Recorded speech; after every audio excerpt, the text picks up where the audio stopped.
friends, what's good word? Chris Fundy here for a solo edition of Wrestling All Star. We are chatting ACW All Stars Night to Remember, happening on the 20th of June. Yes, that's right. Boy oh boy, did this event have a lot of build up to it, and we'll get right into it because there's kind of a lot to touch on. If you've been around online, a lot of people have already touched on a lot of it, but yeah. So, this brand new promotion, Australian Championship Wrestling All Stars Night to Remember, is not to be confused with the ASWA or All Star Wrestling Australia, which is also based in Sydney. Should also not be confused with ACW, which is the Adelaide Championship Wrestling based in Adelaide, or the similarly yet different named TV pilot that was taped in Adelaide, Australian Wrestling Champions. It also should not be confused with Australian Pro Wrestling out of Sydney, or the Melbourne-based Oz Pro Wrestling, or there's also Pro Wrestling Australia out of Sydney, and I'll get onto that in just a second, or the other three Sydney-based promotions of Australian Wrestling Entertainment, Australian Wrestling Federation, and Australian Wrestling Superstars. For the sake of this review, when I'm referring to ACW, it means Australian Championship Wrestling, and when I'm talking ASWA, it means All Stars Wrestling Australia. The reason I mention Pro Wrestling Australia, Oz Pro Wrestling, and Australian Pro Wrestling is the Australian Championship motto on their social media is, quote, the best thing to happen to Australian Pro Wrestling since Australian Pro Wrestling. So yeah, we're talking A Night to Remember live from the Padstow RSL Club, Sydney, New South Wales. We'll get around it. This event had a lot of hype going into it, and yeah, there was a lot of hype built up over the course of the past 6 months, mainly as the Facebook was sort of established on April the 20th.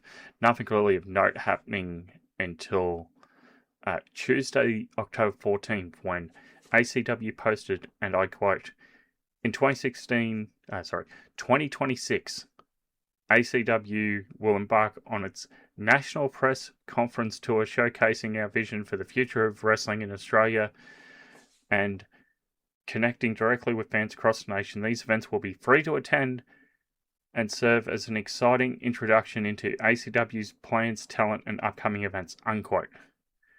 Now, as of the date of writing, I am unable to find a single national press conference tour event taking place. However, on Sunday, November the 3rd last year, 2025, ACW would begin to announce many of its sponsors, including on April 30th this year, saying to social media, quote, ACW is proud to announce a multi-year sponsorship deal with the Bangladesh Tourism Board, and we are honoured to be working closely with the government of Bangladesh, unquote.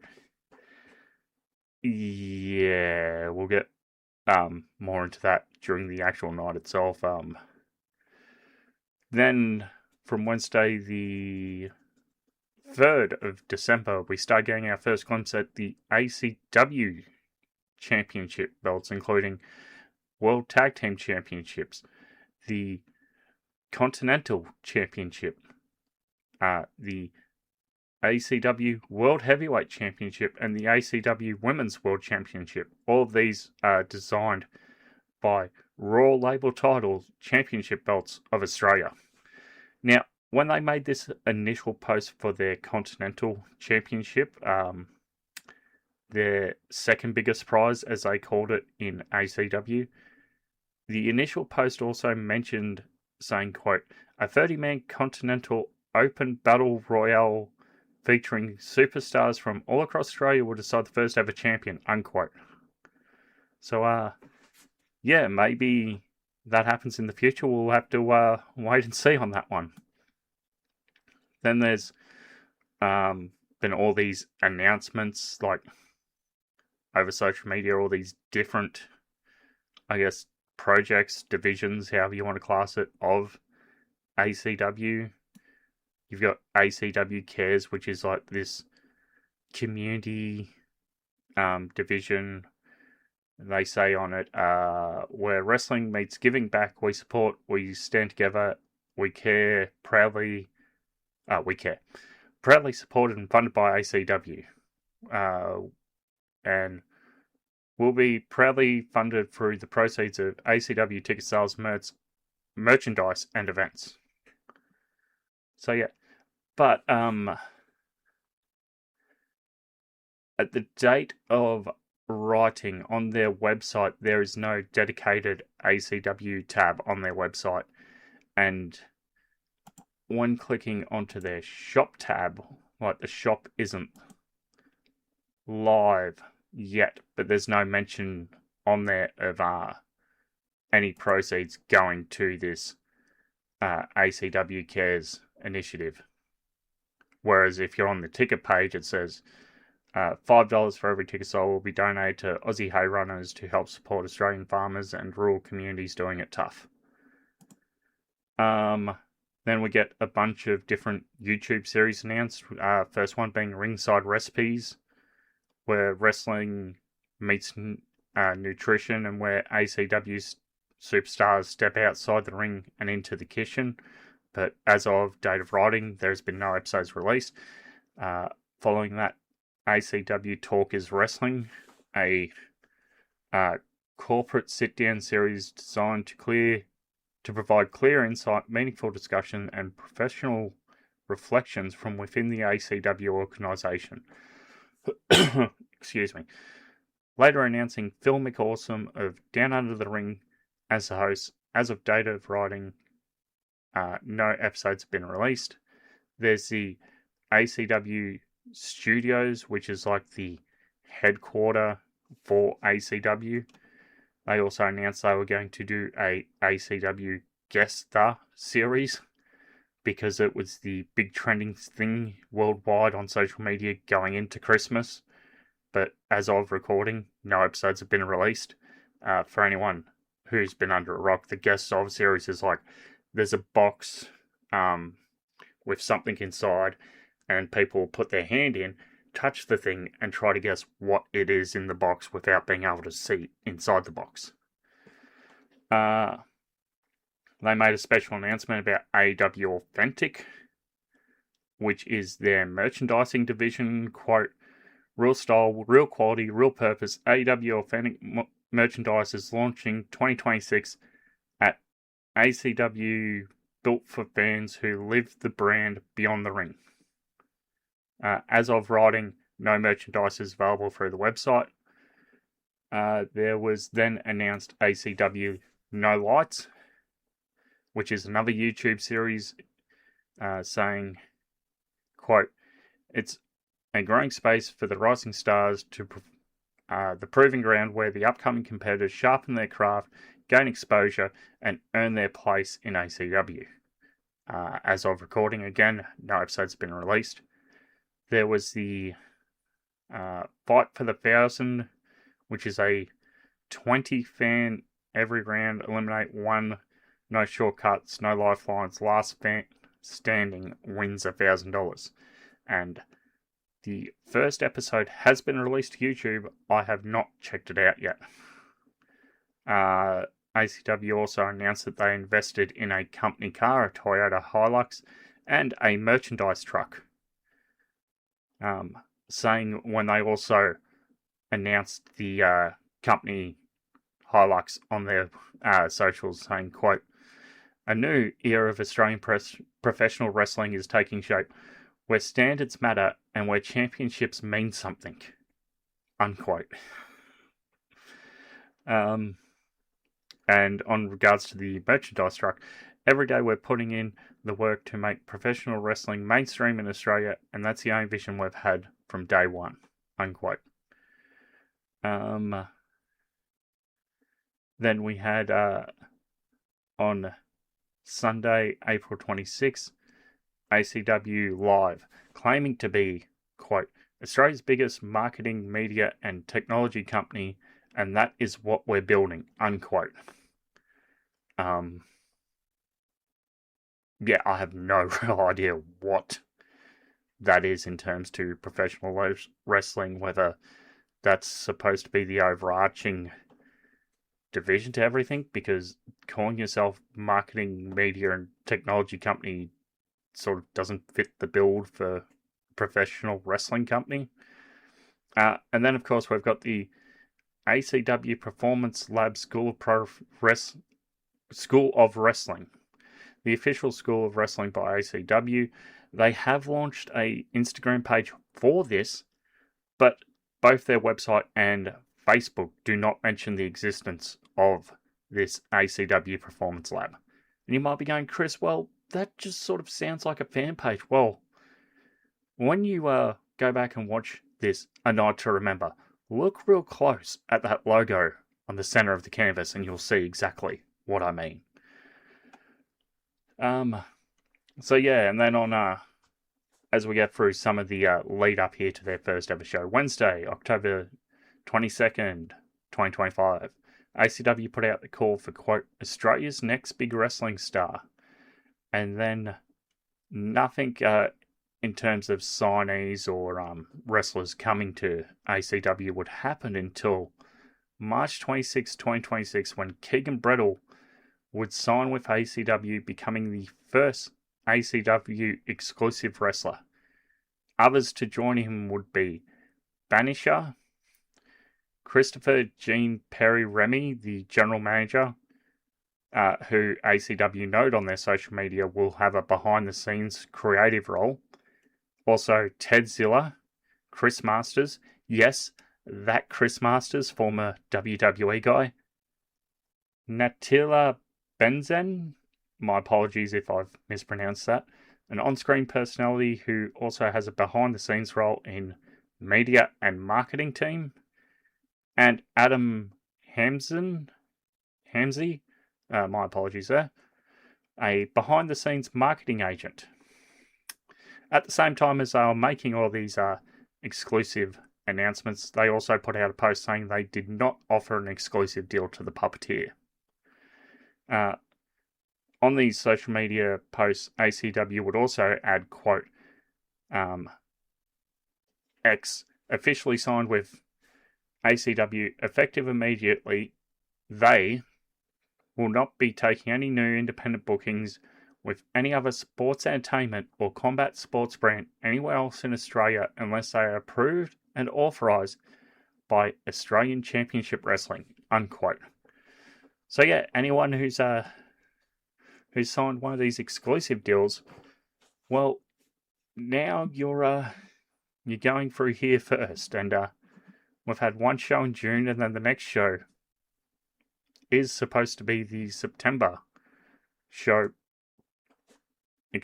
September show for Melbourne. So not a lot of wrestling in between. Should also be noted, whilst having the All-Star name and colours and using their championships on this first show, this was not an All Stars Wrestling Australia event, as what started out with a working agreement between both parties broke down around the time when ACW posted on April 1st, 2026 to Facebook saying, quote, Australian Championship Wrestling has officially acquired All Star Wrestling, unquote. This led to both promotions making various public statements and then appearing on the same Australian wrestling podcast to discuss both sides of the story. Whilst I don't want to mention this fully, this is an important context as to why the All-Star belts appear on the first show and the birth of ACW. So we get to April here, and they start to announce their first ever event, and the poster reads, ACW All Stars, a night to remember. Fight for the 1,000 filming for the first episode. Yes, that is how the title reads on said poster, as you can see beside me here. It is quite a mouthful. The event would take place from All Star Wrestling Australia's regular venue, the Padstow RSL Club within Greater Sydney. ACW even went on socials saying they were offering fans a chance to win free tickets. From Tuesday, May 5th, 2026, the first wrestlers would be announced. As I just lost my spot here, apologies. As All Stars Wrestling Australia Eastern States Champion Adam Brooks. And additional people would include EC Brownie, the Heavyweight Champion J Lord, Matt Hayter, Dan Archer, Referee Rach, Jay Gilly, Violet Blitz, Referee Michael, Lead Commentator James Sterling Wilson, Official Host Maria Ranowski, the ASWA Tag Team Champions Keegan, Brettle, and the Puppeteer, Colour Commentator Sam Villainous. I apologise if I mispronounced that one. SCUM, the tag team, Aries and Jimmy Zero, along with Tedzilla. They announced they would be honouring the legacy of Ken Dazzler Dunlop. Also, Alex Lee and the MMA prize fighter James Long would all be appearing. Tickets for this event were insanely priced for a debut show at an RSL club. Your VIP main dining free course meal that also got your meet and greets and a custom entrance and experience set to be sat alongside entertainers, celebrities and influencers cost you $500 Australian dollars. Main stage seating, which gave you an automatic entry into this fight for the $1,120. Ringside seats were $65, general admission $55, and standing room $20. I think tickets were priced too high in hindsight. I think the tickets were priced probably too high beforehand, but according to their website, day of the show, they only had 13 tickets left available. They had sold out of all general admissions. They sold out of the VIP dining package. They had the VIP stage seating, had 9 seats left. Ringside had 1 seat left. And standing room had 3 seats left. So, pretty good job there, at least. Going into the event, we'd get like some promo videos on social media. Dan Archer cutting a promo on May the 29th saying everyone's here to talk about changing the game. Well, I'm not here to talk. Keegan and Puppeteer would cut a promo on June the 1st from a local kebab shop where Puppeteer says, and I quote, "I might lose the belt, and if I lose the belt, then ACW is not going to give me a contract, and I don't think the Bangladesh Tourism Board is going to like that." All this while Keegan responds with a mouthful of kebab. On June 7th, Blitz said, calls herself South Australia's greatest women's wrestler, and I'm coming to your little Sydney. But Sydney, it seems you don't have an opponent for me. Management just can't find me anyone that matches my level. And then June 17th, James Long says, I'm here to bring the real pain, this being the MMA prize fighter. Then we get 2 additional follow-up short videos of a training montage music video and then another music video of him backstage on June the 20th of him sort of strapping up pre-fight. Going into the show, confirmed matches were Keegan, Brettle and the Puppeteer versus SCUM, Aries and Jimmy Zero for the ASWA Tag Team Championships. We had Adam Brooks defending the Eastern States title against Matt Hayter, and also confirmed with Dan Archer versus EC Brownie and Alex Lee versus Violet Blitz. Going into the show, I'll admit I was very caught up in the hype. And I was like, okay, I want to see what you're going to do. 22 hours before the event happens, they announce via socials, oh yeah, we're also going to live stream this. Okay, cool. This seems like a pretty big deal. Let's go and check it out and see what's actually going to happen. And I was also interested to see what they're going to do to honor Ken Dazzler Dunlop, because again, their motto is the best thing to happen to Australian Pro Wrestling since Australian Pro Wrestling. So yeah, bit of context there. So now we get down to the actual show itself, the meat and potatoes, if you will. And boy, oh boy, we start off Australian Championship Wrestling, a night to remember, Fight for the 1,000, filming for the first episode from Saturday, June 20th, 2026. This event taking place from the Padstow RSL Club in the suburb of Padstow, Sydney, New South Wales.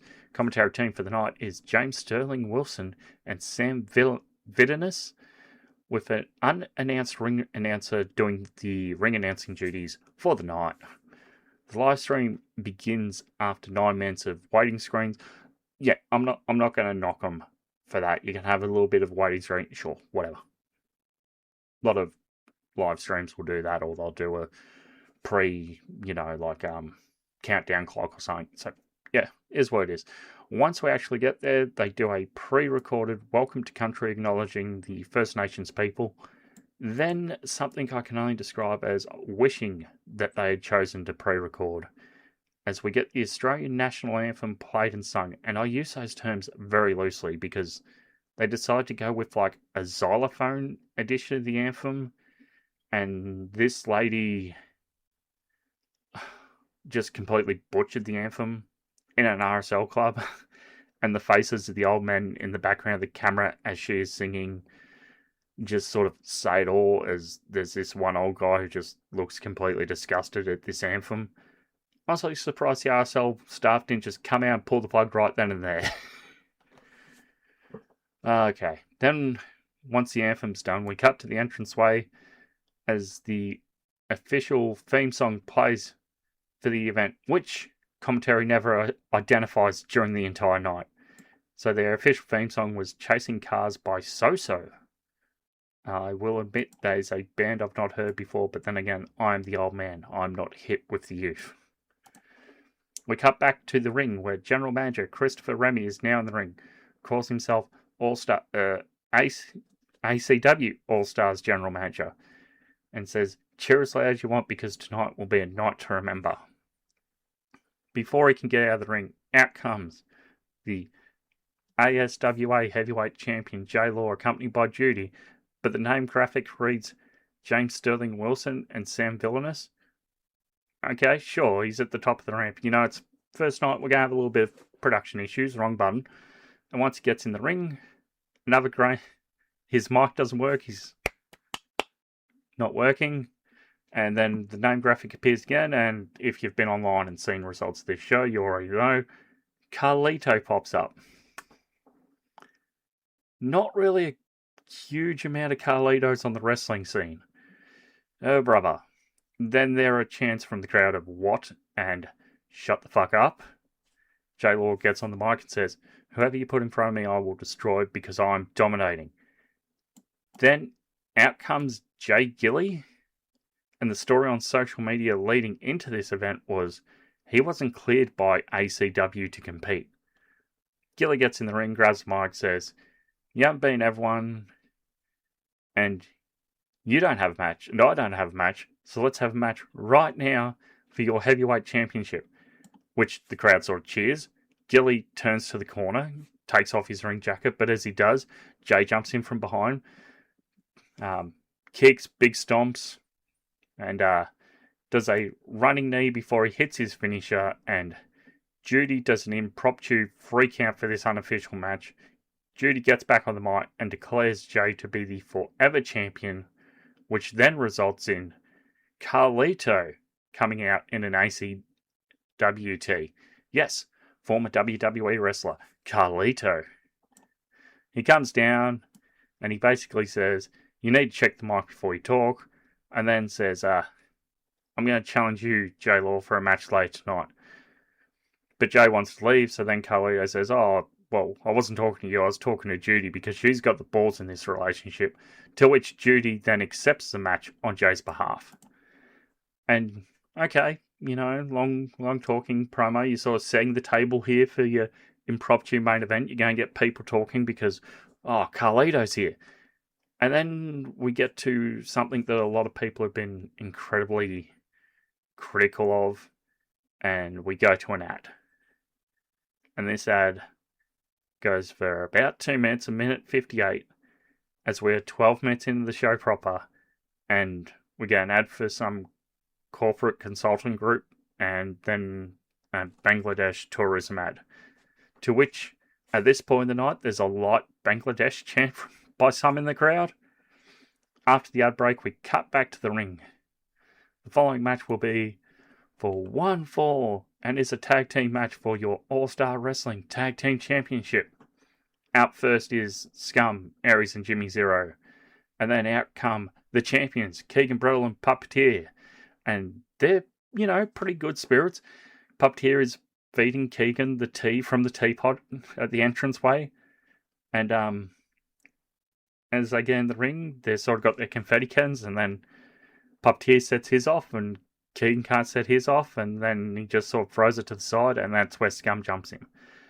I do want to mention at this point, I've seen conflicting reports online by different people saying the status of these championship belts going into this show, with some saying that Keegan and Puppeteer are still the champions, and others saying that ASWA did strip them of the titles and declare the titles vacant. So somewhere in the middle does lie the truth. We're about 17 minutes into the show at this point, and then commentary speaks for the first time, but they're not shown on cameras nor identify themselves at this point. So it's not until like halfway through this match where one of them goes, "Oh, what do you think of that, James?" that you realise this voice is Sam and this voice is James. So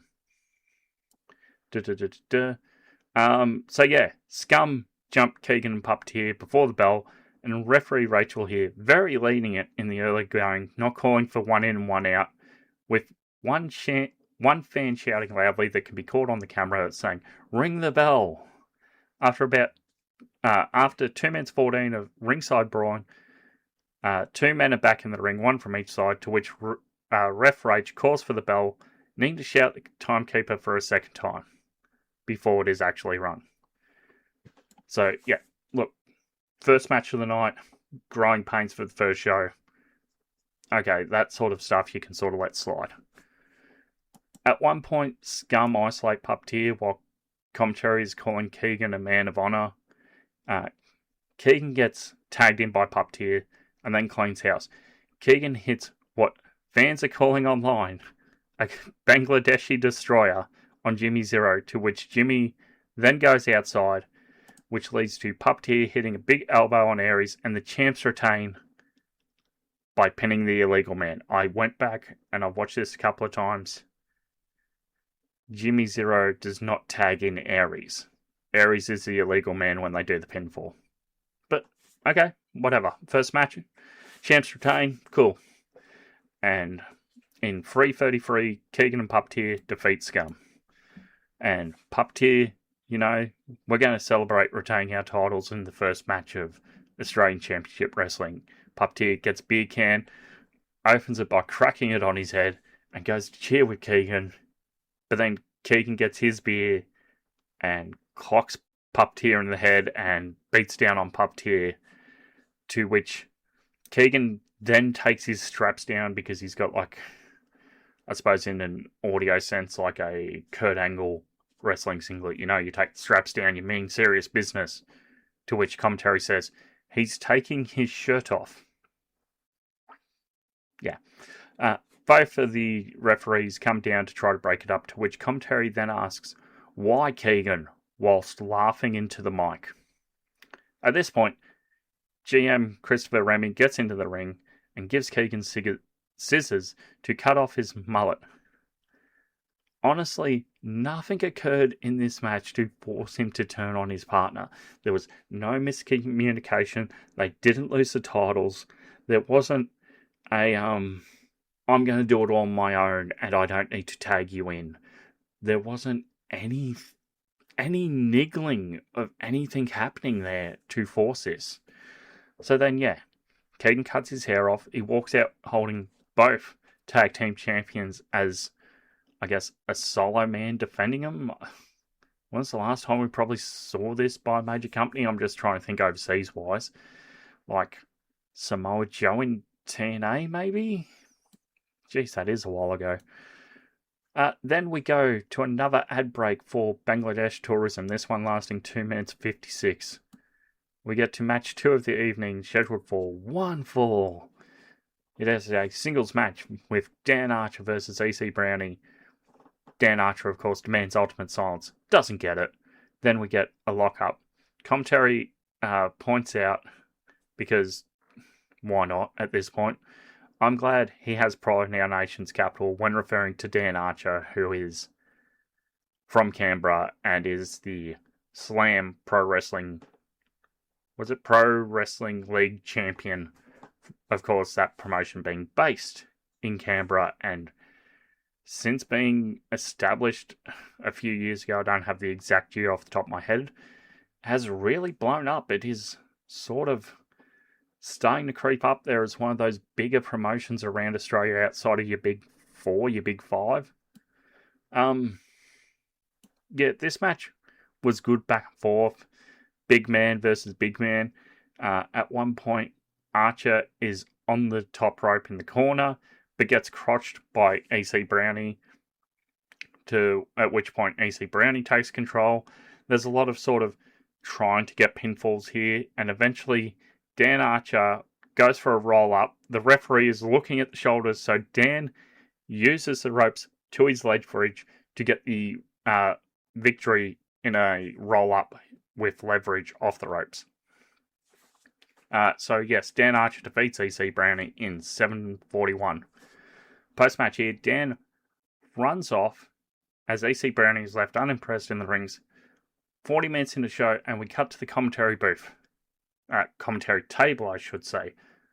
But it's for all of 6 seconds, as that's their entire camera time for the event. Thanks for coming. They throw to the entranceway screen where Maria is going to interview someone.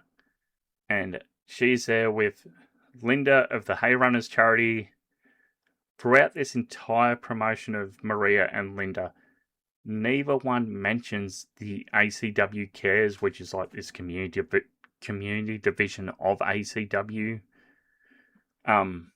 They also don't mention at any point what the amount raised tonight was for the Hay Runners, or if any extra proceeds were going to the Hay Runners. So yeah, I haven't been able to see a social media post yet of the A Night to Remember donation to the Hay Runners. From there, Maria says, let's get back to the show. But it's a lie as we throw to more ads. Another minute 41 of Bangladesh tourism. We return from our tourism ad to a pre-tape promo where some wrestler, not named by himself or ACW, except as Bro on socials, cuts a swear-laden promo about the last time in Padstow RSL, calls himself the biggest what if, but still doesn't name himself, and takes shots at All-Star Wrestling Australia, and the promoter drops about 16 F-bombs, all of which were bleeped out. I still don't know who this guy is, because he never named himself once, nor did commentary, nor did the ACW socials. From there, no more ads, because we go straight into match 3. It is 1-4 for your All-Star Wrestling Eastern State Championship, as Adam Brooksy Brooks comes out with the Eastern States belt, and he is taking on Matt Hayter. Matt Hayter, of course, enters and is announced as Zaria's favourite wrestler. Well, if you know, you know, because the crowds knew in some portion as we got a light We Want Delta chance. and Brooksy got his Osprey chant, you know, the one that goes, Brooksy, Brooksy, Brooksy, Brooksy, Brooksy, Brooksy. So that one. Commentary talks up Hayter a lot a lot during this match, I should say, saying he's a multi-time champion in Right City Wrestling of South Australia. In the early goings, it's a lot of back and forth, equal footing, until we get to the 9-minute mark. And there's a top rope superplex by Hayter that leads to both men down in the ring. And then we go, and out comes Chris Remy by the entranceway. And he says, I'm the general manager and I can make a change if I wish, and this match will now continue as a triple threat with this man. And in comes Keegan Brettle, holding both tag belts, and he goes into the ring, tries to pin Hayter, 2 count. Tries to pin Brooks, 2 count. And they sort of team up, throw Keegan out, they try to continue on. Hayter's in the corner, Brooksy, big boot, then a swanton onto Hayter. He's going for the pin. Keegan runs in, throws Brooks out, pins Hayter. 1, 2, 3. Keegan Brettle, new Eastern States champion in 11:26. If we're counting just the portion where Keegan came in, about 2 minutes 26 ish. So yeah, post match here, Keegan gets a win, gets his title, flees backstage with the gold, while both Hayter and Brooks look disappointed in one another, but there is a sign and code of honor between the two lads as they go backstage. Commentary adds, GM Remy knows how to play this crowd and how to put on a good show. So, yeah. At this point, the ring announcer gets into the ring to make a special announcement, and he goes, Ladies and gentlemen, at this time I'd like to make a very special announcement for a very special member of the audience this evening. And I'm sitting here at home going, oh, okay, this is going to be the time where they honour Ken Dazzler Dunlop. Nope. Ring announcer then goes, can we all please wish a happy 10th birthday to Joshua, who's a young kid in the crowd, to which the camera cuts to Joshua, and some of the crowd chants, Josh, Josh, Josh. And then the ring announcer goes, hope you have a great evening, mate. And then we cut to intermission. And intermission is 15 minutes and 8 seconds of advertisement. Bangladesh tourism. Bangladesh tourism. Bangladesh tourism. Local martial arts academy gym. And more Bangladesh tourism. We then get to match 4 of the evening in the women's division. They didn't say singles match. Come on. And it is 1-4. It is Violet Blitz versus Alex Lee. Violet enters, and I noticed this. Her screen reads Violet Blitz, but her name graphic reads Violent Blitz. So, look, okay, again, probably should know the name of the people on your show. First night problems, sure, whatever, you get past for that. I actually let her entrance song play for a full minute before she comes out to the, I'll just say the entranceway where the entrance screen was to show which competitor was coming out. Yeah. She comes out wearing an ACW tee, despite not being exclusive. Commentary before the bell rings talks up Alex Lee's trainer, that being former ECW, WCW, and WWE wrestler, the Canadian Lance Storm. But at the same time, commentary keep calling Violet small. I don't see why. There's like, I looked this up, there's 15 centimeters between the two. That's not a huge difference. Like, to most wrestling matches, that's not a huge difference. And I'm quoting this verbatim from the commentary team on the night. Quote, when referring to Violet. Okay. Quote, Trained, of course, in RCW, the legendary Adelaide-based promotion. I mean, it's good. It's no ACW. Why? Who does that help? How does that help Violet? How does that help the story of this match? How does saying, oh, this promotion that has given us probably two of the biggest Australian wrestlers of the past decade, not female wrestlers in Rhea Ripley and Zaria. And you're going, yeah, that place is good, but it's not as good as what we've got happening here at ACW. There's a way to do that and not shit on another promotion, especially one that is considered to be one of the top tier promotions in this country. You can go, when referring to Violet, trained, of course, in RCW, the legendary Adelaide-based promotion. And if you too want to be a wrestler just like Violet or Alex here, check out the ACW website, as we'll be launching the ACW Performance Lab very soon. You can see the logo right there on the ring mat. Not that hard. You direct people to the website, you get people who are interested in training, signing up to your email list, and you're making both of these wrestlers look good at the same time. How? How is it that hard? Oh. And the other thing is, Violet, who I think is an underrated wrestler on a lot of places, because she does a lot of her work in Adelaide still. Current Adelaide Championship Wrestling Women's Champion still, I believe. I'd have to double check my notes for the past weekend. But, point being, Violet is trained by RCW, and one of her trainers is Matt Hayter. And Matt Hayter was on this show. The same Matt Hayter you were talking up so much before intermission.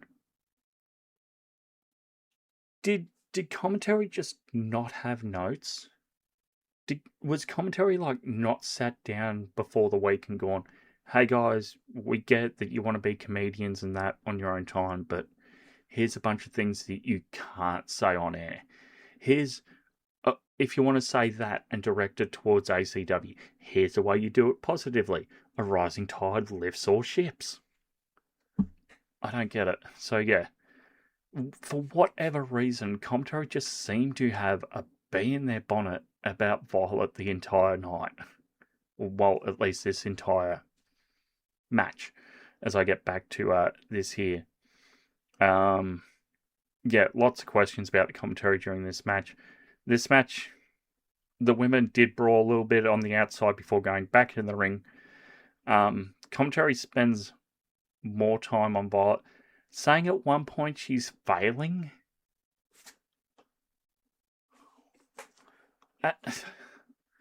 Why?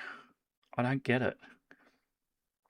Then, whilst they're saying that she's failing, which I completely disagree with, Violet hits a spinning neck breaker out of nowhere and gets the pinfall victory in 6-12. So yes, Violet there defeating Alex Lee. In the commentary post-match, talks up Alex Lee saying, quote, she's caused a commotion in this room, talking about Alex Lee, and then when talking about Violet said, she isn't walking too strong after she went up against a dragon.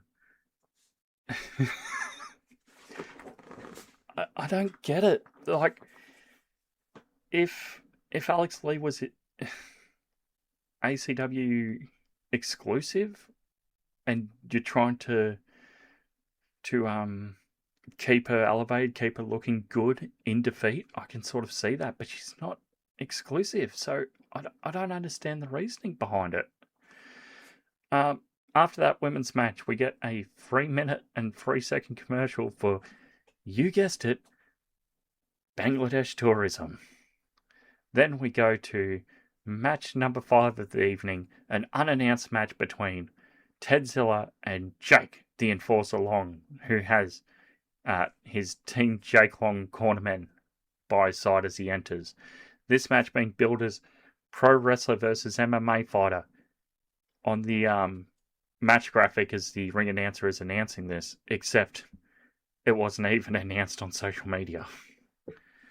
So Jake Long's amateur record that I could find for a quick search is 2 wins, 6 losses, no draws via Tapology.com.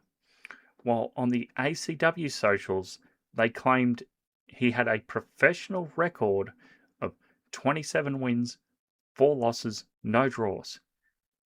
That professional record I have been unable to confirm at time of writing. Commentary also, when Tedzilla enters, say he tried out for the Penrith Panthers, which is the NRL team. Penrith Panthers. You know, they told him, too frightening. Well, I wouldn't want to go up against him in the try line, would you, James? Is that the one with the ball that's the wrong shape? We'll get back to that later. Why? Who does that help?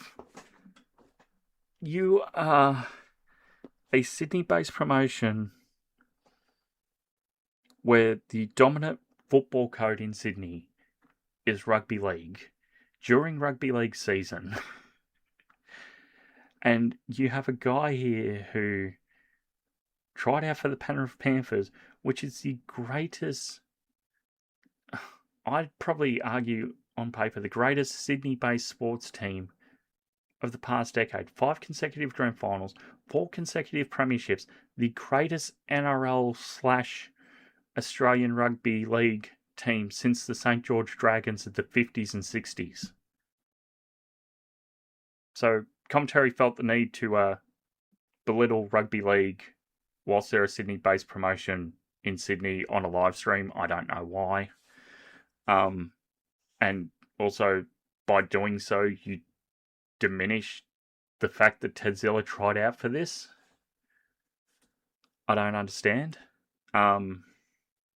Also, commentary does not feel the need to mention either of Jake Lee's MMA records, which I'm just mentioning now, to point out, why would you not mention this if you were posting this sort of stuff on your socials?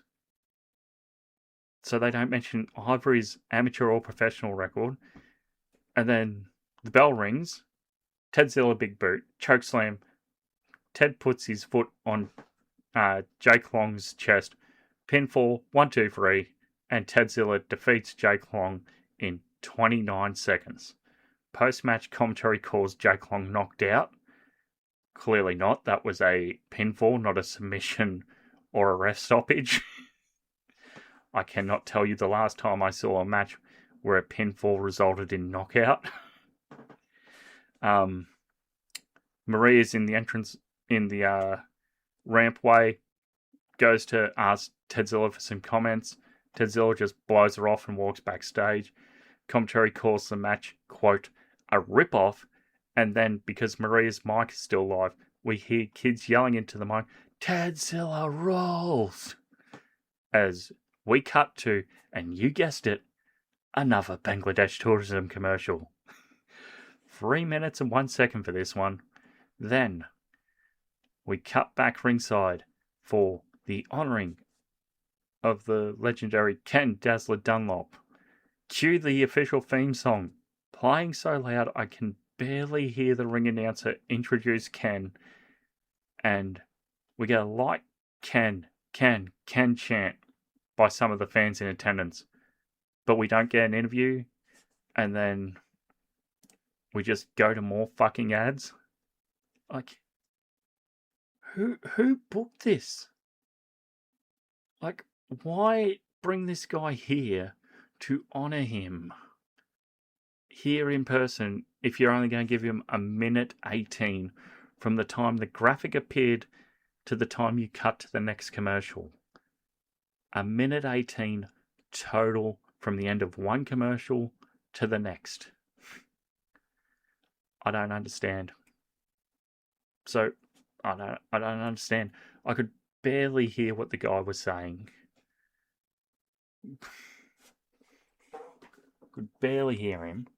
But yeah, you know, this guy here has his own autobiography. the guy Australian Parliament did a better job of honouring than your wrestling show? How?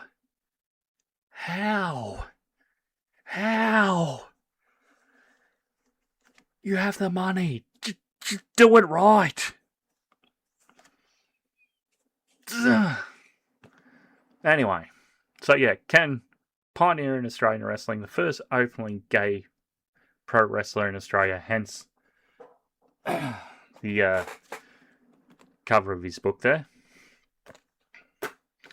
But yeah, over 500 matches from 1978 to 2000, won the Australian Light Heavyweight Championship twice, once as the Red Baron and once as Ken Dazzler Dunlop, won the Australian Heavyweight Championship on 4 occasions, won the Australian Tag Team Championship on 15 occasions, 12 times with Wayne Lofty Pickford as the Fabulous Kangaroos, twice with Shane Ace Fulton as the Oz Rockers, and once with Red Hot Ricky Diamond, his younger brother. Published his autobiography, Dazzler Dunlop, Inside My Squared Circle, in 2021, and awarded an Order of Australia Medal in 2026 for his services and contributions to professional wrestling in Australia, the only professional wrestler to hold this honour. Then in February of this year, Australian House of Representatives member for Baden Ash Ambajihia, I apologise if I've completely butchered that again.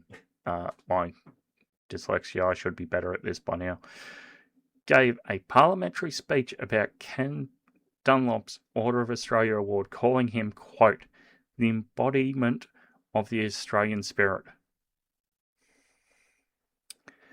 Ken got a minute 18 here, from the end of one ad to the start of another. The ad before him, 3 minutes and 1 second. The ad break after him, 3 minutes and 5 seconds. Both ad breaks. Tourism Bangladesh. Now, I do not run a wrestling show. But wouldn't you go, maybe we can move this Tourism Bangladesh a little bit later and switch it up here. Like, did they need to be out of Padstow bang on 10:30 or something, and that's why they were so short here? Because it didn't feel like anything went long except for the ads. I don't understand. So yeah, after that ad break, it is time for the main event, as it is match 6 of the evening for one fall, and is for the All-Star Wrestling Heavyweight Championship. J Law, the defending champ with Judy, will take on international star Carlito. J Law comes out and his graphic reads, J Law this time.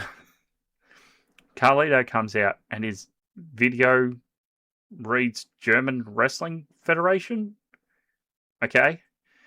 Commentary here says, you can see 2/3 of the budget went to Carlito while running down his WWE record. Yes, an unannounced international superstar who was unadvertised, so drew $0 and you spend 2/3 of your budget to that. That is such a dumb line by commentary. Carlito gets in the ring, puts his apples in the corner, and then as he is inspecting the belt, he lifts it up, and commentary decide to mention, Bad Bunny was at the Super Bowl, and that they want to see Lin-Manuel Miranda in an ACW ring. Yeah, the guy who did the WrestleMania 42 opening night videos and wrote Hamilton, the musical. That Lin-Manuel Miranda. Jesus Christ. They say at one point when J-Law and Carlito are brawling ringside, sitting right there in front of the legend, Ken Dazzler Dunlop even. Yes. They called Ken Dunlop the wrong name on commentary. It's not like you had posters advertising the man would be there and just had an acknowledgement ceremony before this main event. come on, guys. This match is just a lot of brawling around the ring before the finish. Judy gets on the apron to try to distract the ref, but Carlito's having none of it, bites the apple, spits it at Judy. Camera completely misses this. The ref's there in the background going, oh. So we're just allowing that, I guess, in full view of the ref. Then does a backstabber to J-Law, and Carlito wins. Hooray! New champion Carlito in 11:28, defeating J-Law. So he is your new All Stars Wrestling heavyweight. Hang on, here comes the GM Remy again and says, your first defense will be right now against this man, Keegan Brettle. And he comes out and he hits cutter and it's a 2 count.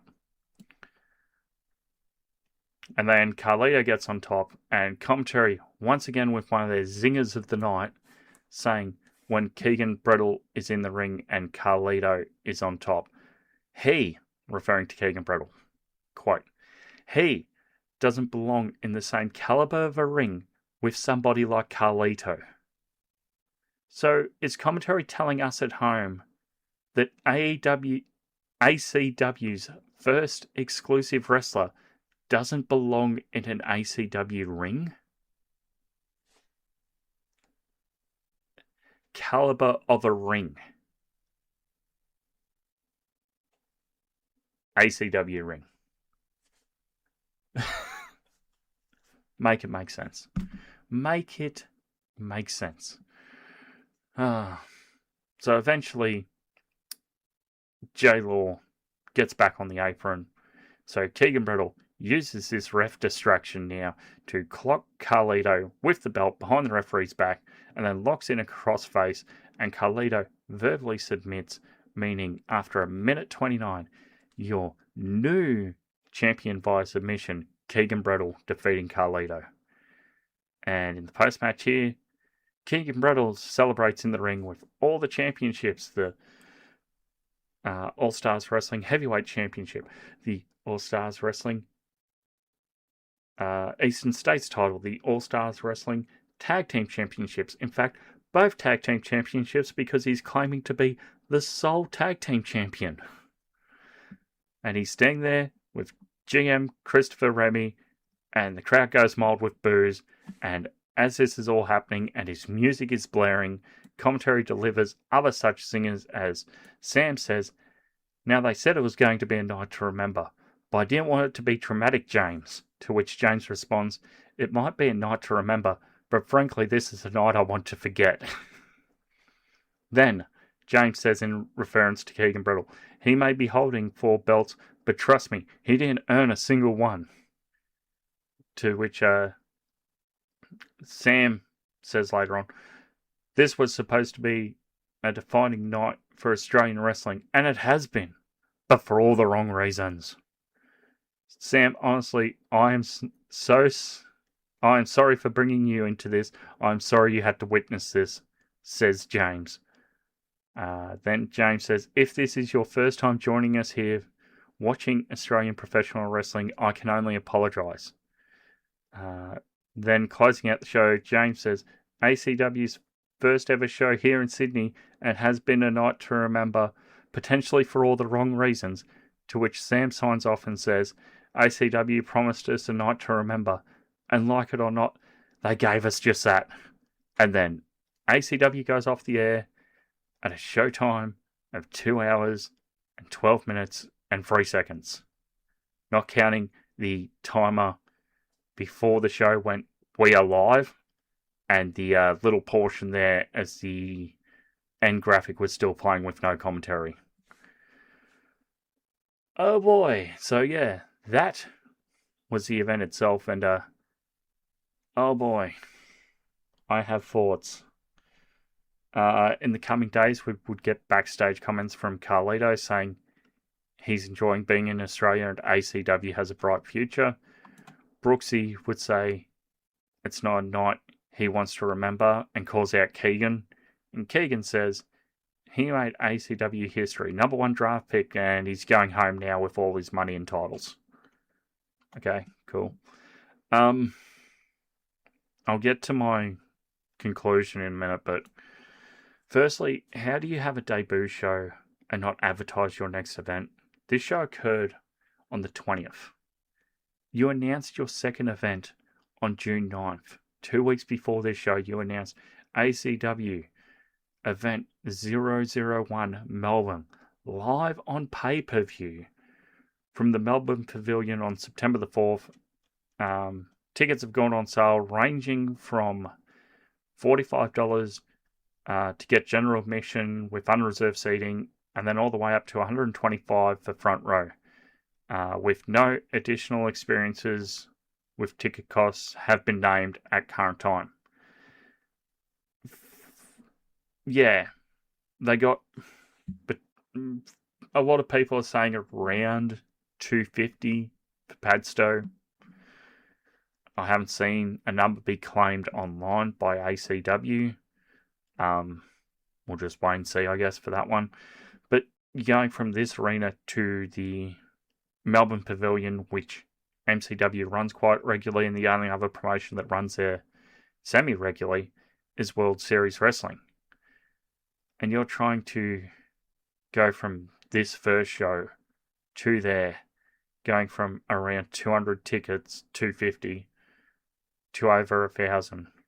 Because MCW ran their Saturday, just gone Saturday the 27th, as I'm looking at my calendar there of Australian events, and they moved 200 tickets in the last week.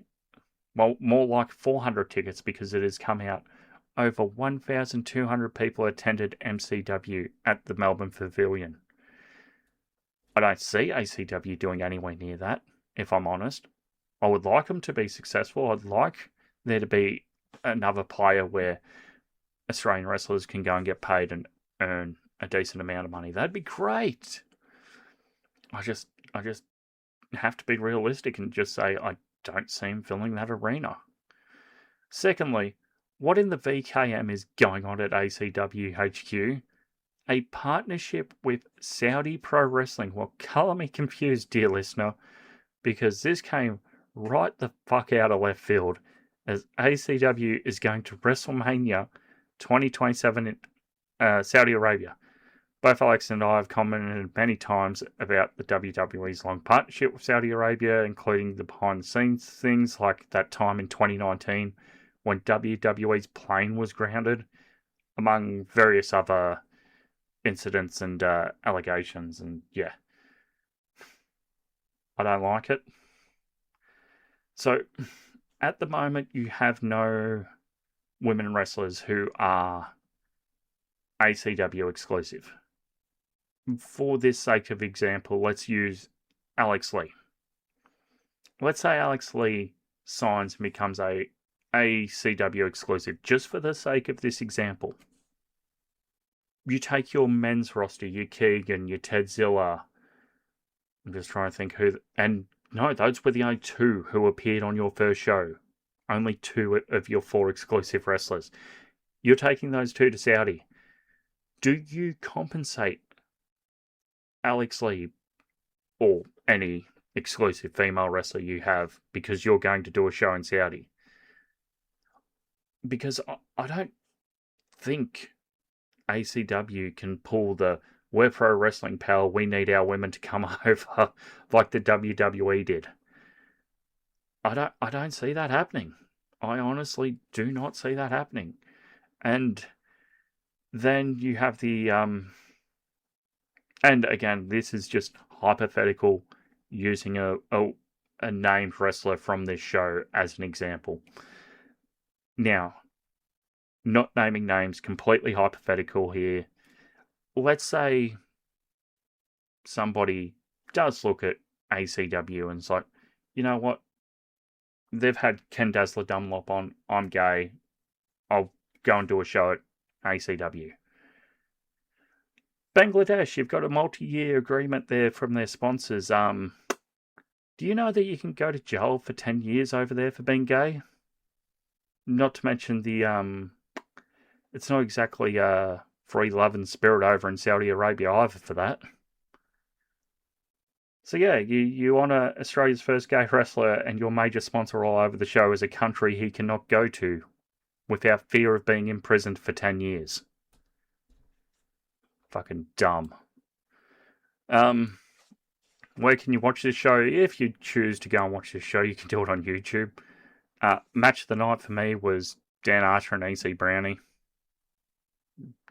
It wasn't really much else competition-wise. What match was I looking forward to the most? Hayter and Brooks. And that match, I will say, fair credit to the guys, was pretty good until Keegan Brettle got inserted. For no reason whatsoever. For no reason whatsoever. Yeah. What do I rate this event? 2 thumbs down. Yeah. Commentary, just on another planet the entire night, laughing during beatdowns, talking up the trainer in Matt Hayter to bury the student in Violet the next match. Complete disregard for storylines. That's not doing your homework, not mentioning Jake MMA record, not telling us who Bro was, cutting that expletive-laden promo, for just poking fun at Tedzilla for trying out for the Panthers, poking fun at Canberra when Dan Archer's in the ring. Who does this help? Continually putting down Violet during her match, saying that she's small and she's failing. Why? And misnaming your legend you had ringside. Dunlop. It's Dunlop. It's on the graphic. So where to next? I assume All Stars Wrestling Australia gets their titles back. So Keegan will just be forced to vacate all 4 titles he currently has, which is the heavyweight, the Eastern States, and both tag team championships. But given we'd already seen the ACW championships on social media, I thought, okay, they're doing something here at the end of the show. Remy's there. You know, you're going to do something huge and impactful, and this is the way you're going to divorce yourself, split off from All Stars. No. I thought, okay, Keegan comes out and he cuts down a promo, and, you know, from the likes of your J-Laws to your whoever else has held this title, Adam Brooks to, and they can all kiss my ass, because I'm not the man who carries the flame of a company that died RIP 7 months ago. I am the ACW World Heavyweight Champion. Yes, for those who don't know, that is Shane Douglas, ECW, when he wins the World Champion.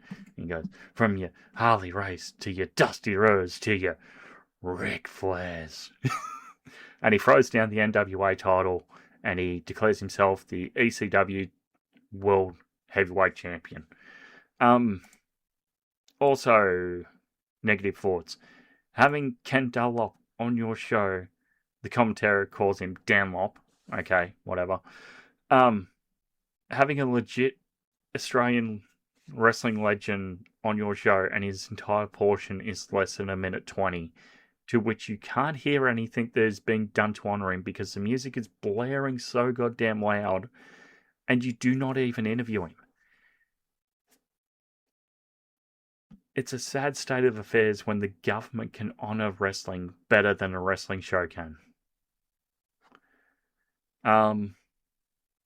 Other little nitpicks here. How do you have 2 marketing and media people, yet there's no one policing your own live chat on YouTube with people using vulgar terms during the women's match? At the end of the show, fans are just plugging other wrestling promotions and people saying things like ACW was a mistake. At one point, everyone was piling on about something, and the ACW account just popped in there and said, like if you hate ads. So going the rage baiting approach with that, I can see. How do you have your ACW Performance Lab School of Wrestling logo front and center the entire night on the canvas, and yet commentary doesn't even mention it once? Actually, come to think of it, I don't even think commentary even mentioned the ACW website or socials outside saying, we're here on YouTube. I don't even recall them plugging the ACW shop once. And for those going, oh, well, it was streamed on YouTube and the internet shop isn't up yet. Well, yeah, but they were playing all the same things in the arena. They were playing the fragrant sense of adventure and the aroma of excitement Bangladesh tourism ads in the arena. The wrestlers tried their best, but there's only so much you can do when your show has 23% advertisement. Like, what in the Vince Russo booking was this? The pacing sucked. The overabundance of ads sucked. And it's already been memed to high heaven, but this wasn't a good show. And your motto being the best thing to happen to Australian Pro Wrestling since Australian Pro Wrestling, this show did not meet that. Like, yeah, you've got another chance on September the 4th in Melbourne. Fool me once, shame on me. Fool me once, shame on you. Fool me twice, shame on me. And I assume a large portion of the Australian wrestling community is feeling the same. And it's not a case of tall poppy syndrome where Australians love to see something fail. It's a case of, I think a bunch of people got on board with the hype, saying, oh yeah, you've got Brooksy, you've got Hayter, you've got Dan Archie, you've got EC Brownie, you've got Blitz, and you've got a bunch of these all-star wrestling regulars as well. Let's see what you can do. And it just didn't live up to the hype. So for those interested, anyone who follows Wrestle Talk would have seen Ollie Davis's wrestling chocolate related video. This show failed the 40-15 rule with 32.2% wrestling and 23.3% advertisements. By comparison, the commentary was on camera for 0.04%. The Hay Runners lady was on camera for 1.6%. The kid's birthday was 0.4%. And honouring Ken Dazzler Dunlop was 0.9%. The Hay Runner lady got more time than Ken Dazzler Dunlop.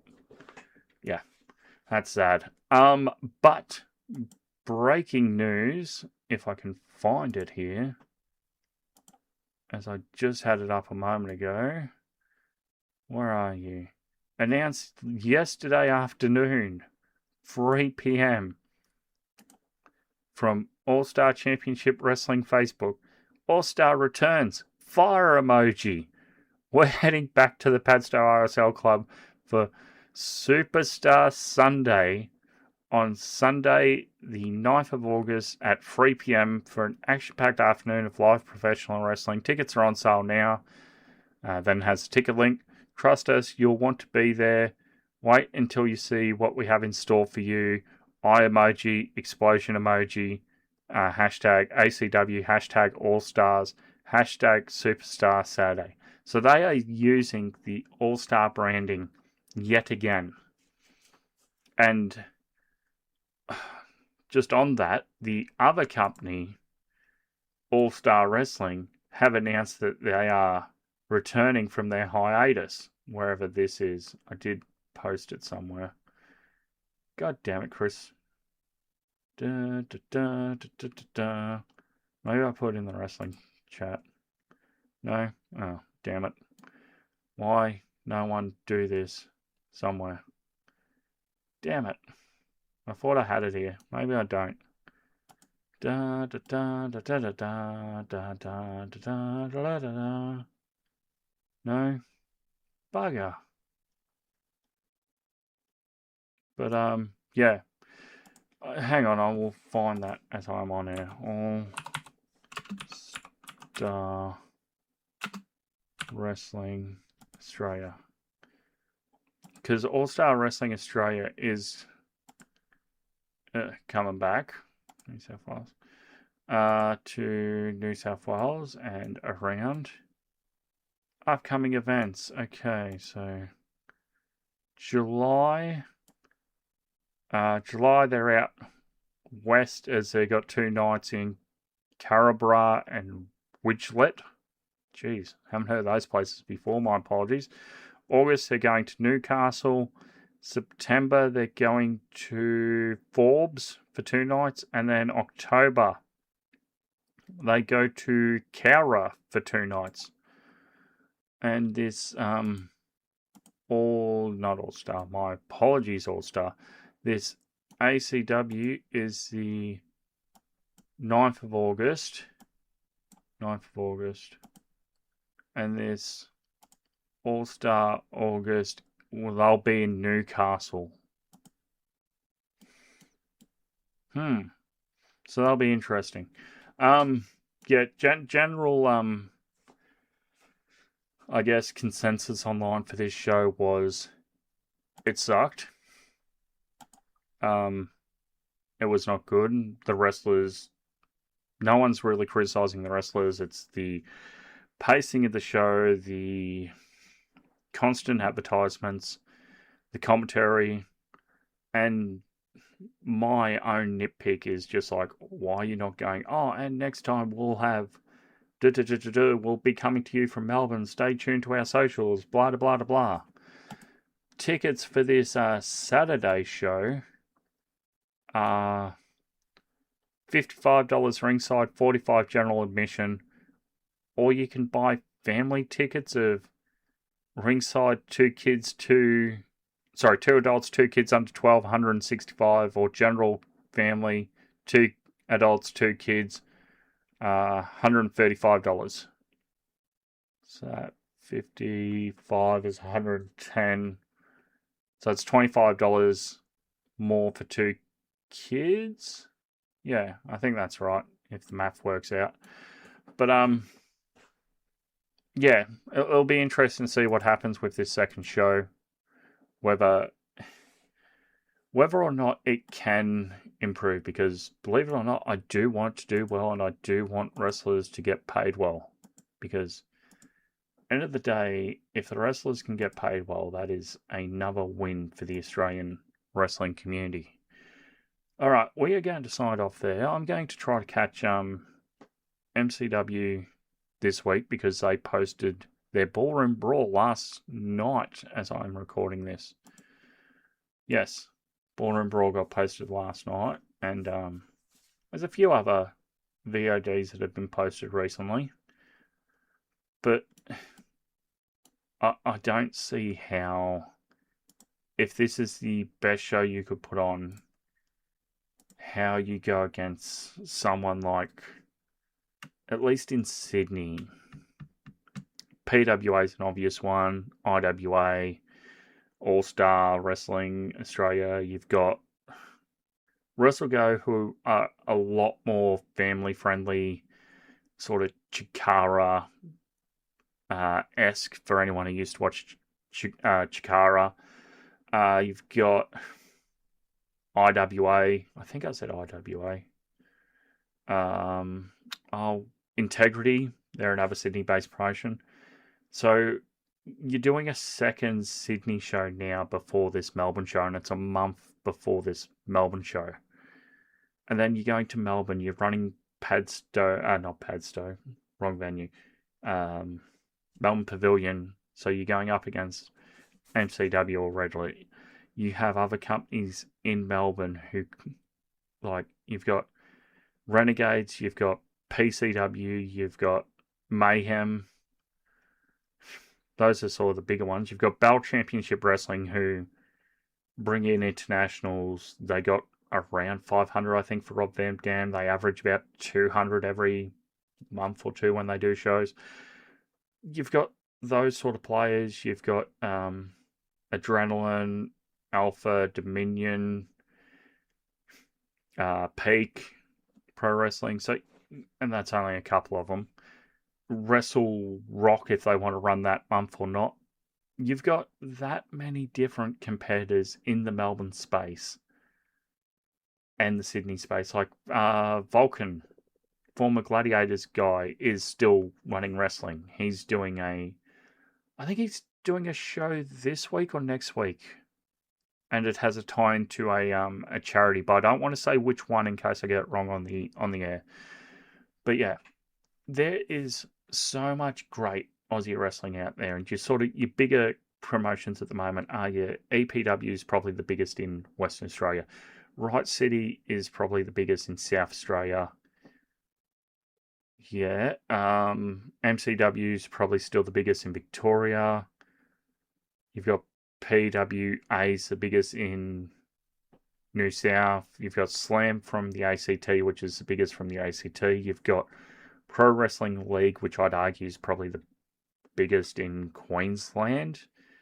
And then you've got, if we're including our friends over to Ditch, you'd have Southern Pro Wrestling from Invercargill, New Zealand, which is probably the biggest one across both islands of New Zealand.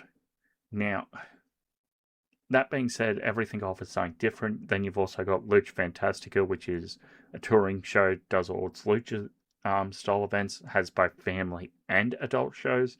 You have World Series Wrestling that focuses heavily on bringing in international stars and having them go against local talent. You have OPW, which has just stayed in Victoria recently, but the whole thing behind that promotion initially was to be another touring company similar to WSW, I believe. And then you've also got New Japan Pro Wrestling Tamashii, which has its tie into the Farley Dojo, which is the official New Zealand New Japan Pro Wrestling Dojo. And they haven't done an Aussie show in quite a bit, but they're still pretty active in New Zealand. And when they come over, they do tour Australia a little bit.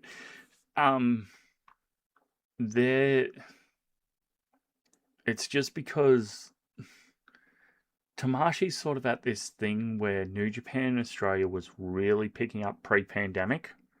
Sorry, get my pre-pandemic, and then we got the pandemics, and then New Japan proper hasn't been back since, and instead we've got Tamashii, and the Oceania Cup got pushed back that year, and instead we got Impact in Wagga Wagga. Speaking of Wagga Wagga, I think Slam's going there soon.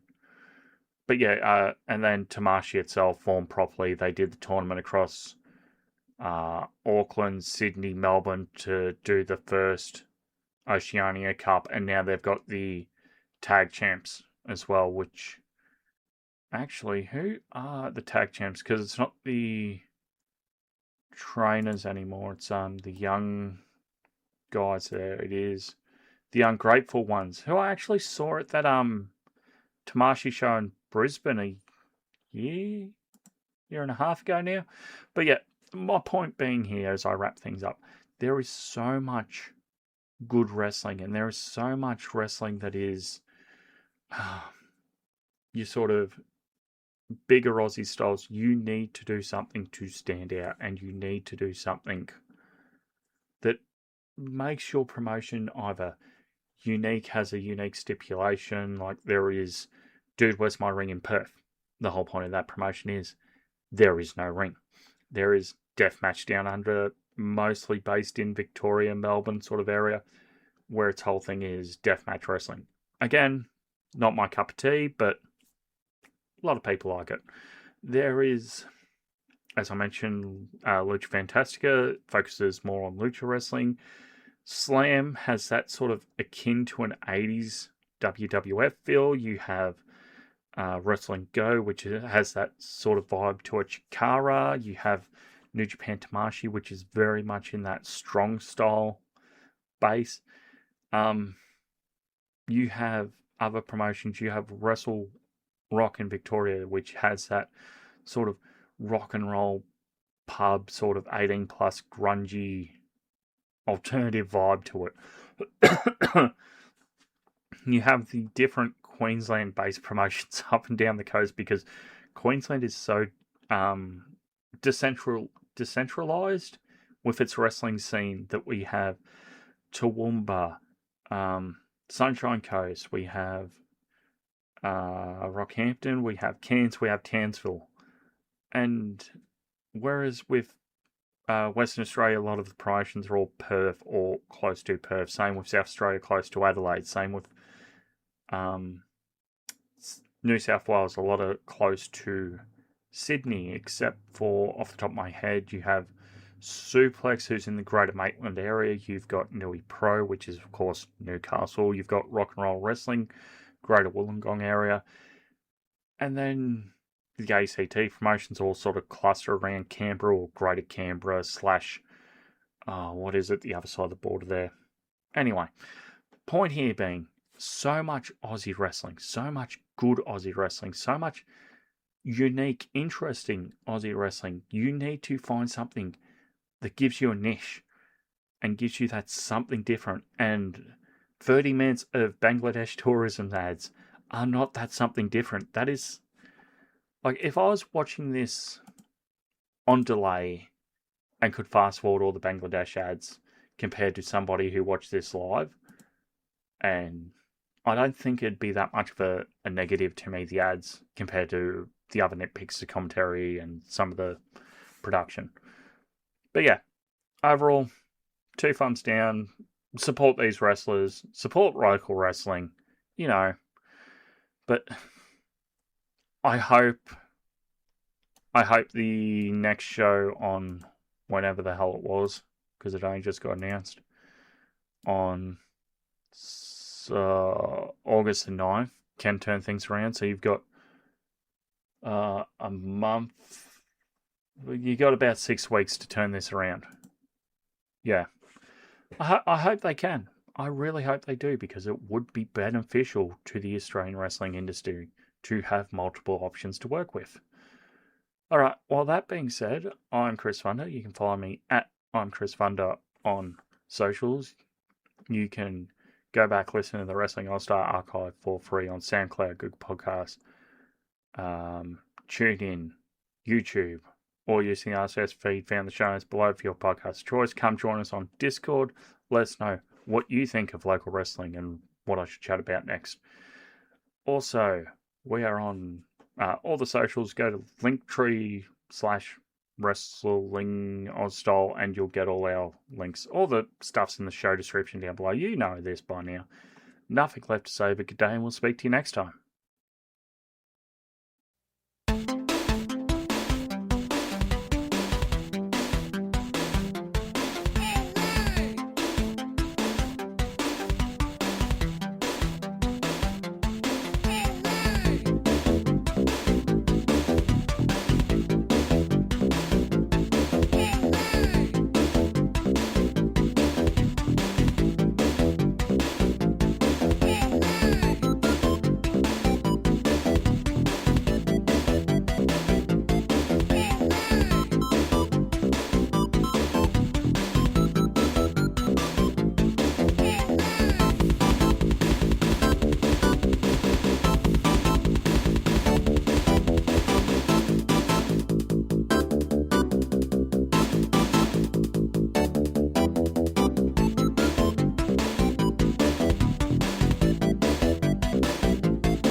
I still don't see the point in poking fun at Fight Blitz going, you know, RCW's training's good, but it's no ACW. Why not mention the Performance Lab and the website and sign up to our mailing list? I don't get it. I just don't get it.